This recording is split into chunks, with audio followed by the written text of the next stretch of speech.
Welcome back to SN Studios. Today we continue our deep dive into the untold stories of feared and respected British Pakistani figures from the UK's underworld. From across the UK, these names struck fear into the hearts of many. If you haven't seen part one, make sure you check that out. Now, let's get into it. First up, we have the story of a man who was once one of the most feared figures in Birmingham's underworld.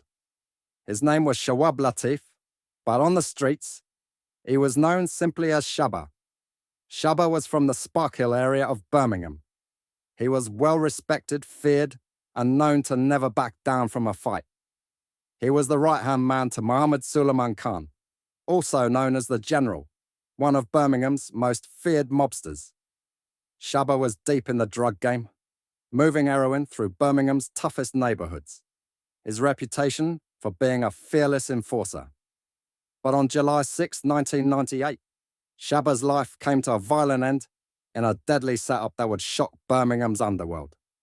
That night, Shaba was lured into a trap with the promise of buying a gun. He was out dealing heroin from a car, his girlfriend in the passenger seat, when he got a call from Winston Webb. Webb offered to sell Shaba a gun, the perfect bait for a street soldier looking to stay armed. The call came in. Shaba, his girlfriend, and his driver headed to Studley Street in Sparkbrook. What they didn't know was that Shaba had less than 2 hours to live. As the car pulled up, Winston Webb directed the driver to park on Studley Street. Shaba got out, followed Webb behind a fence. Within moments, the 12-gauge shotgun blasts echoed through the street. Shaba took a direct hit to the chest, blowing a massive hole through his body. Webb then turned the gun on the driver, but the man managed to speed off, ducking behind the wheel as a second shot rang out. In the back seat, Shaba's girlfriend dialed 999, her panicked voice shaking as she told the operator a man had been shot. Shaba bled out on the pavement, his street career ending in a pool of blood. Despite his fearsome reputation, he had been outmaneuvered and outgunned. Winston Webb was later arrested and charged with Shaba's murder. But the full motive for the hit remains unclear. Some say it was over a drug deal gone wrong, while others believe it was a power move to eliminate a dangerous rival. Shaba's death sent shockwaves through Birmingham's underworld.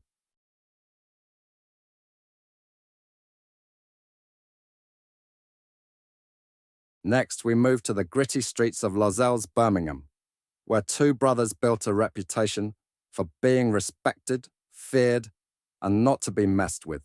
Mohammed Sabir, known as Shaba, and his brother Mohammed Basharat, known as Bash. Shaba was well respected in the Lozells area, known for his fearlessness and no-nonsense approach. He was the main brother out of the two, building a big reputation on the streets. Shaba's name carried weight, and people knew not to cross him. But even the most feared street soldiers can fall victim to the violence they live by. In April 2003, Shaba's reign came to a brutal end.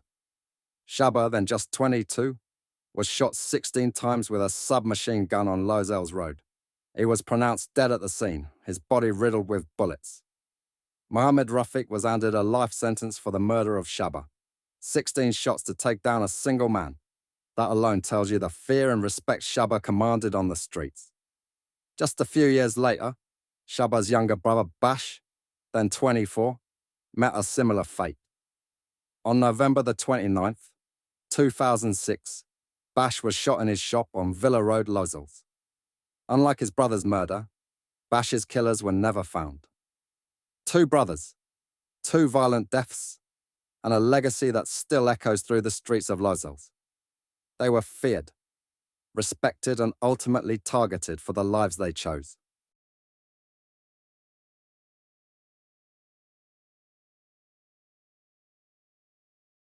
Next, we head to Mosley, Birmingham, where one name sent fear through the streets. Muhammad Suleiman Khan, known on the streets as the General, or simply Sully. Sully was one of the biggest names to come out of Birmingham. He was feared, respected, and not to be messed with. Known for being secretive and calculating, Sully built a powerful reputation as a taxman, making his money by taxing businesses and running his own drug operations. In 2004, Tony Asmat, a respected and feared name in Birmingham, was gunned down while training at Chic Physique Gym in Sparkhill.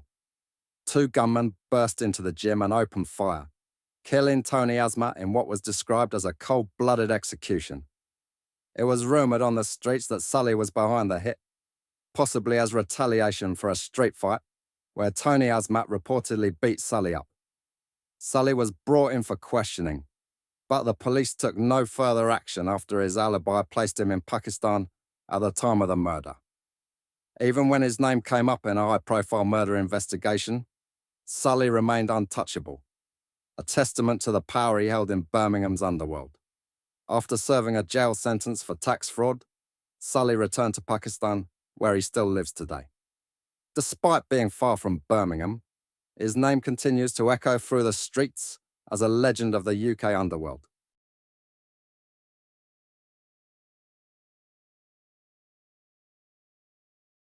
Next, we head to Luton, a city with a rich but turbulent history, where two cousins made their names as some of the most respected and feared men in the area. Nigel Khan and Pai Sadiq. Nigel Khan and Pai Sadiq were the biggest names to come out of Luton. They were well respected, feared, and not to be messed with. In the 80s and 90s, they were known for fighting back against racists who tried to intimidate the local Pakistani community. They never backed down and were known to handle their business in the streets. These were men who would stand their ground no matter what, refusing to let anyone push them around. Pai Sadiq was a skilled kickboxer, known for his toughness and fearless fighting style. He wasn't one to back down from a challenge, earning him a reputation as a respected and feared figure in Luton. Pai Sadiq passed away in 2013 in Pakistan, but his name still carries weight in the streets of Luton. When you heard the name Pai Sadiq, you knew it meant trouble for anyone who crossed his path. Nigel Khan was the main man in Luton back in the day. He built a big reputation as a fearless and respected leader in the streets.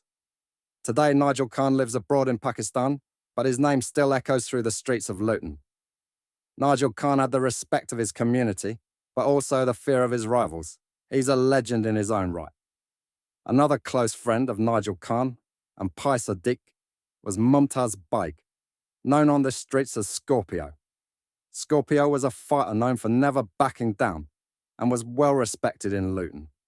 His toughness and reputation earned him a spot among Luton's most feared men. Together, these three men, Nigel Khan, Pai Sadiq, and Scorpio, left their mark on the streets of Luton, becoming local legends.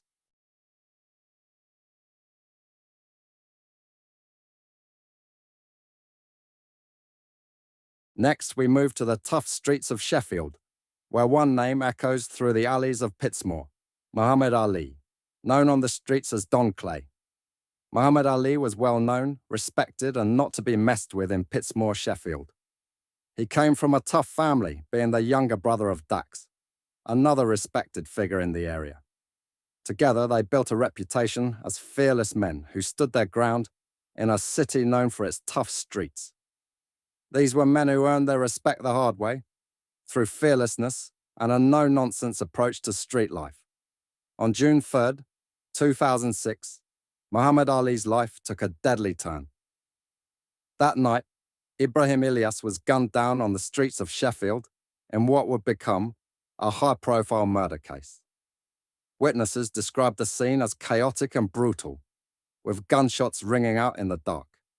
The sound of gunfire cut through the quiet streets, leaving Ibrahim Ilyas dead and the community shaken. After a 7-week trial, Muhammad Ali was found guilty of murder in January 2007. The prosecution painted a picture of a man who had no hesitation in pulling the trigger. The court heard how Ali had a fierce reputation and was not someone to cross, even among the toughest circles. He was handed a life sentence for the murder of Ibrahim Ilyas, ensuring he won't walk the streets of Sheffield again. For Don Clay, the fear and respect he once commanded on the streets of Sheffield came at a heavy price, a life behind bars. Today, Muhammad Ali is still serving his life sentence.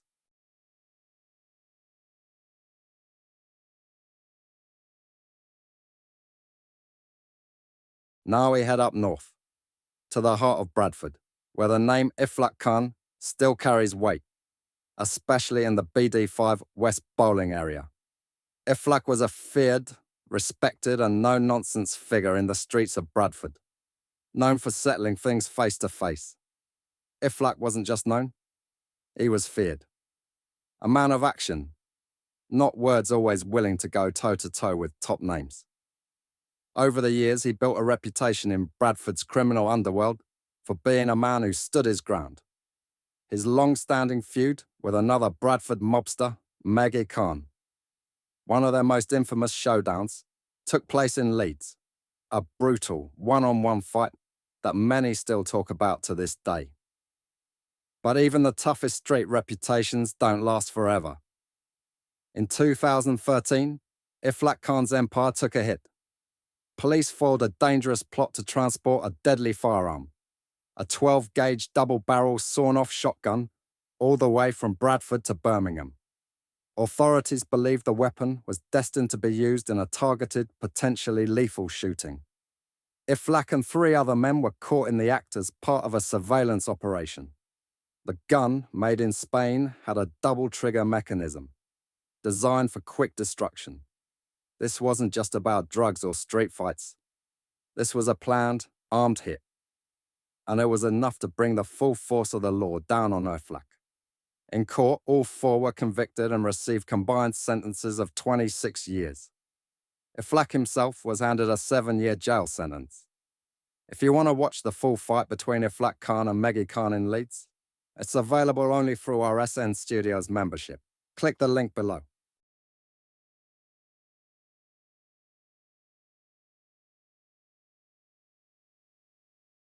Now we go deep into the heart of Great Horton, Bradford, where the name Modasa Ali strikes a different kind of fear.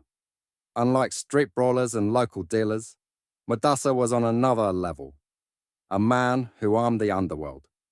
In 2008, Modasa Ali was exposed as the head of a deadly gun-running operation. His organization flooded the UK's criminal underworld with assassins' kits. Packages that included handguns, silencers and bullets sold at £1,700 apiece.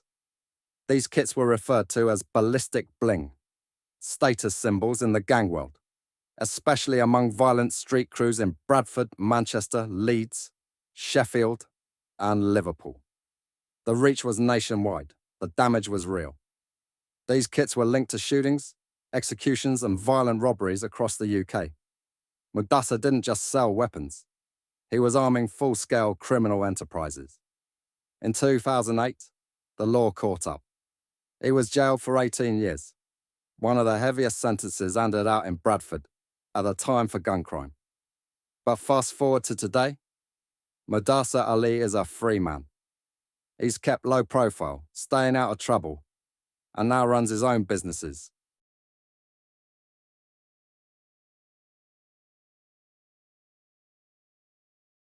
To finish off this heavyweight lineup, we bring you the story of Khalid Malik, also known in the streets of Bradford as a true drug baron.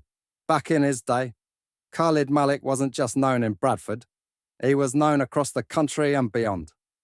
Khalid Malik rose up from the Bronx area of Bradford and quickly became one of the most powerful heroin importers in the city. He was known for being smart, sharp, and ruthless. In 1998, he served his first sentence for heroin dealing, after being caught trying to sell to an undercover officer, jailed for 3 years. But that was just the beginning. In December 2005, Khalid Malik was handed a 25-year prison sentence for plotting to flood the streets with 130 kilos of heroin, a street value of £7 million. He didn't just move drugs. He built a whole infrastructure of international suppliers, from Europe to Pakistan to Turkey. His network was airtight and dangerous. Khalid Malik rolled like a kingpin. When police swooped, he was driving a black Lamborghini, meeting with gang members at Harry Ramsden's in Gisley. He lived in a £450,000 house, wore an £8,000 Rolex, and owned a fleet of BMWs and supercars. He had already put a deposit down on a Dubai apartment and had land investments all across Yorkshire. The case shocked Bradford. This wasn't street-level crime, this was organised. International trafficking at the highest level.